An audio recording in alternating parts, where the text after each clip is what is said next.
Hello, আসসালামু আলাইকুম guys. কি অবস্থা, সবাই কেমন আছেন? আশা করি ভালো আছেন গাইজ। আসলে গাইজ, এই আরব কান্ট্রিতে আরবি ভাষা যে দাম, যে আরবি ভাষা পারে তার কাছে এই আরব কান্ট্রিতে চলাফেরা মানে কাজ কাম কোনো ব্যাপার না। তো গাইজ, আমি একটা কাজ জানি, মেকানিক কাজ।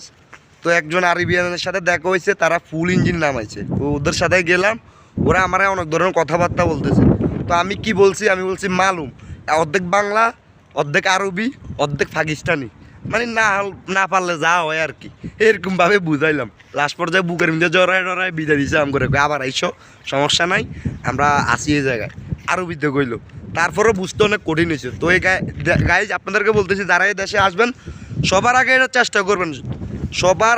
চেষ্টা করবেন, যত তাড়াতাড়ি পারেন আরবি ভাষা শেখার জন্য। আরবি ভাষা শিখতে পারলে আপনারা মনে করেন কোনো টেনশনে নাই, চলাফেরা, খাওয়া দাওয়া, কাজ